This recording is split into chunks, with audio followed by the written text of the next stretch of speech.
Hai kawan-kawan perempuan, jumpa lagi di podcast Kesandung Kawin bersama saya Wita Wibisono. Dan saya Chandra Widanarko yang akan mengantar cerita tentang perkawinan, pasangan, dan perempuan. Sambil nyetir ya, maaf.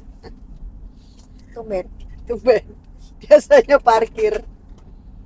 Kami mau bahas tentang mertua yang banyak mengatur rumah tangga anaknya. Ya, dan itu berpengaruh pada kehidupan rumah tangga tersebut. Bahkan banyak yang sampai cerai ya. Ya, ini Ini ada beberapa kasus beberapa kasus narasumber ya. dan kami juga lihat ada kasus selebgram ya, Ya, yang menikah gak sampai 1 tahun akhirnya cerai karena merasa banyak diatur oleh mertuanya. ya, Mertuanya banyak ikut campur, bukan diatur sih ya, lebih tepatnya ikut campur lah ya. campur gitu. ya. Gimana? Jadi ini pemantiknya emang kasus itu sih. Jadi ini ada seorang selebgram dari Surabaya kalau nggak salah, yang dia baru meninggal, astagfirullahaladzim, baru menikah tahun lalu, terus tahun ini dia memutuskan untuk menggugat cerai. Iya, nggak sampai setahun ya Nggak nyampe setahun, umur pernikahannya. nggak nyampe setahun, dan itu karena unsur mertuanya. Dan ya seperti biasa lah ya, netizen kemudian mengobrak-ngabrik akun-akun suaminya lah, akun mertuanya lah, segala macam keluarganya, yang biasa lah. Tapi anyway, ini adalah kasus yang sebetulnya kasus klasik sih, bagaimana si mertua itu turut serta dalam kehidupan rumah tangga anaknya yang berakibat keluarga tersebut menjadi Porak-poranda. tidak baik-baik aja gitu. Nah, ini kasus yang lain adalah kasus yang dialami juga oleh sebuah keluarga. Ini seorang ibu, anaknya 2 laki. Nah, si ibu ini orang yang semuanya tuh semua tuh harus under her control. Jadi, dan dia tuh anak-anak itu, dia tuh yang ngurus semua, cenderung take over sebenarnya. Jadi dia yang ngurusin anak-anaknya. Sampai akhirnya anaknya menikah. Ya, anaknya yang sulung menikah, punya anak 4 kalau nggak salah. Terus sama si ibunya, keluarga itu tuh dikasih rumah. Cuman kemudian si istrinya nggak mau. Dia sempat tinggal di situ tapi nggak mau lama. Dia bilang kita harus punya rumah sendiri gitu. Sementara si suami ini itu kalau kerja bagus sih, cuma dia tuh bukan orang yang akan fight untuk nyari duit gitu. Sementara anaknya 4. Nah, jadi istrinya ini kerja. Maksudnya nggak fight buat nyari uang, dia kerja tapi kan. Tapi kerjanya kerja, kalau istilah zaman dulunya tuh serabutan loh. Oh. Jadi project ya freelance Project lah, freelancer ya. freelancer. Cuman freelancernya itu bukan yang emang dia tata dengan gigih gitu. Istrinya kerja tetap dan uangnya cukup bagus. Dan sampai akhirnya, sementara si di mata mertuanya, di mata si ibunya nih, suaminya, dia apapun yang dia lakukan salah terus. Dia itu anakku tuh gini, jadi kamu tuh jangan gini ke dia. Anakku tuh gini, kamu jangan gini terus begitu.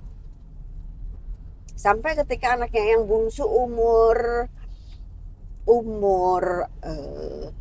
tahun apa 10 tahun, anak yang bungsu ya, istrinya menggugat cerai. Setelah pernikahan udah 4 anak. Dia bener-bener udah nggak tahan sama si mertuanya. Gitulah. Masih tinggal satu rumah.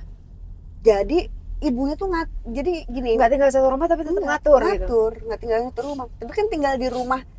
Jadi tinggal di rumahnya yang dikasih sama ibunya. Jadi mungkin karena itulah ibunya juga menganggap bahwa punya kontrol. Dia punya say dong, kan rumah gue gitu dah. Abis itu anaknya yang kedua menikah, punya anak 3. Ini rame banget ya pokoknya itu keluarga. Anak yang kedua Laki juga ya. Laki juga, anaknya 2 laki. Iya. Yang menikah punya anak 3. Terus terus mereka sempat berbisnis lah di rumah. Jadi tinggal di rumah yang mertuanya, tinggal di rumah ibunya nih laki. Terus mereka berbisnis lah, macam-macam lah. Jadi berkantor, bikin kantor di rumah itu karena rumahnya memang gede. Tapi kemudian si istrinya nih tahu-tahu beli rumah beli rumah atau kontrak rumah gitu di tempat lain yang bukan di rumah itu gitu, tapi dekat rumahnya. Terus sampai ibu mertuanya nggak suka. Ngapain kamu? Iya, biar kami punya rumah Iya sendiri dong, kan gitu. mereka perlu privacy ya. Iya, dan mereka berhak kok gitu, orang Iya hidup lah, hidupnya orang dia. rumah tangga. Terus Nggak, sama ibunya nggak suka, nggak boleh. Tapi si istri ini kekeh sumekeh, bener-bener kekeh sumekeh, dan nggak pernahnya nih anak kekeh sumekeh gitu. Pokoknya harus dan dia udah pegel. suaminya nggak mau pindah. Jadi emang susah Iya, ya. anyway terus. Ya gitu, suaminya nggak mau pindah, si anaknya ini kan ya nggak mau pindah, akhirnya digugat cerai. Anaknya waktu itu Jadi anaknya dua-duanya cerai tuh. cerai.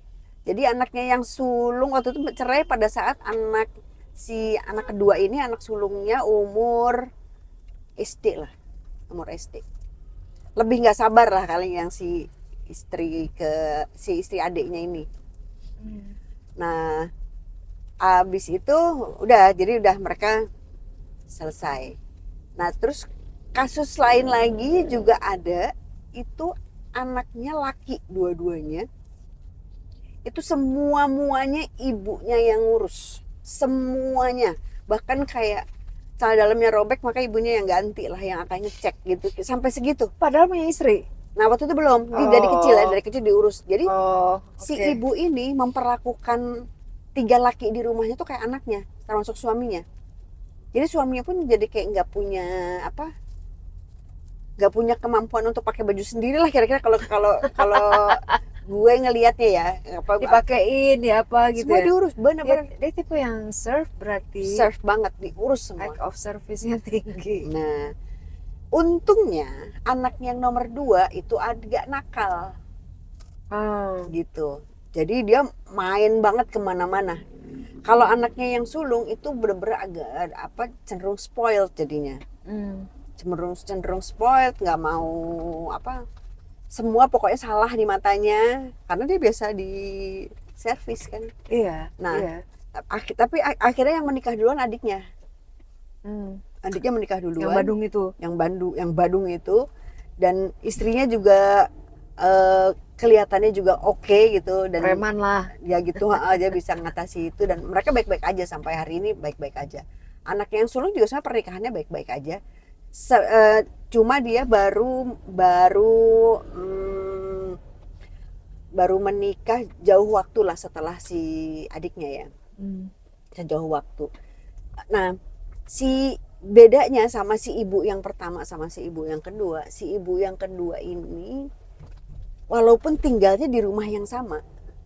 Jadi anaknya yang kedua itu tinggal di luar, tapi anak yang sulungnya tinggal sama emaknya. Masih sama emaknya. Tapi si ibunya itu cenderung nggak ngatur. Jadi dia tidak ngatur anak-anaknya. Jadi anak-anaknya tuh semuanya nggak ada yang cerai. Baik-baik aja yang kedua itu. Oh, sama ada kasus lagi, satu lagi, tapi anaknya laki perempuan ya. Iya. Tapi dia juga tidak ngatur kan. Jadi ada satu lagi narasumber, anaknya laki dan perempuan, dia cenderung gak ngatur karena dia hanya mengurus Dia fokus sama suaminya. Dia fokus banget sama suaminya. Mungkin gitu kali ya. Aduh, kucing. Itu kebanyakan mertua yang ngatur itu adalah mertua yang anaknya laki-laki. Anaknya laki-laki. Nah, gue baru mau, ya maksudnya kalau di gue ya, nyokap gue kan tukang ngatur banget, segala hal diatur gitu. Untuk rumah ya semua, itu juga dia act of service-nya tinggi tuh, nyokap gitu. Tapi dia tetap ngajarin anak-anaknya mandiri dan tanggung jawab gitu. Cuman emang tukang ngatur nih, ini begini. Tapi kalau urusan rumah tangga dia kicep. Rumah tangga anak-anaknya ya. Dia nggak mau ikut campur. Dia nggak mau ikut campur. Kecuali memang dia anggap ini membahayakan nih, misalnya gitu, dia baru take action misalnya. Dan gimana caranya supaya rumah tangga anaknya baik-baik dan dilepasin, ayo diurus berdua. Itu urusan kalian, urus sendiri rumah tangga sendiri. Hmm. Dan nyokap juga dari awal kita pernah bahas juga di podcast yang kita kesamaan kita, begitu nikah lo keluar dari rumah gitu, nggak ada lo di rumah gue atau di rumah mertua gitu. Jadi emang ya punya kehidupan sendiri lah. Iyalah gitu. Cuma emang gini nggak sih, gue pernah lihat juga di Reels ya Nel, ada yang komen gini. Jadi ada satu kasus yang hampir-hampir mirip gini, tapi terus kemudian ada yang lo kemana sih? Kan kita jalan-jalan. Oh iya. Oke. Kita di sana aja. Nah, si anaknya ini punya maksudnya gini, mertuanya sangat ngatur, cenderung ikut campur, tapi suaminya cover istrinya. Oh, ya. Jadi menurut gue rumah tangga yang akhirnya baik-baik dan aman-aman saja, walaupun orang luar termasuk mertua ya, termasuk orang tua gitu, ngatur, itu menurut gue akan baik-baik saja kalau mereka sepasang itu emang firm. Ya, kerjasama lah. Gitu. Iya, terutama si laki-lakinya ya, si kepala rumah tangganya kan dalam hal ini kan suami kan. Kalau suaminya begitu mengcover istrinya dan benar-benar ada terus di sisi istrinya gitu ya, mau mertuanya kayak angin puting beliung juga menurut gue sih harusnya baik-baik aja. Menurut gue ya, balik lagi itu adanya di si pasangan itu, terutama kuncinya ada di suaminya. Iya sih. Ya lo mau apa enggak lo diatur sama, jadi lo ngebelain siapa gitu kan? Iya kan, lo kan sebenarnya udah punya rumah tangga sendiri. Kalau lo mau diatur sama ibu lo ya udah. Ya itu akhirnya rumah tangga lo jadi berantakan, template ngikutin rumah tangga ibu lo kan gitu ya, rumah tangga orang tua kan gitu kan. Ya kalau menurut gue sih, bagaimana sekencang-kencangnya orang tua ngatur, ibu mertua ngaturnya kayak apa, kalau suaminya si anak itu, si anaknya yang tukang ngatur itu saling berdampingan dan pegangan erat gitu ya sama si pasangannya, gue rasa sih harusnya nggak ada perpisahan. Iya sih, jejak gitu loh. Iya, harusnya tetap ya. Gitu. Kayak gitu. Makanya tergantung.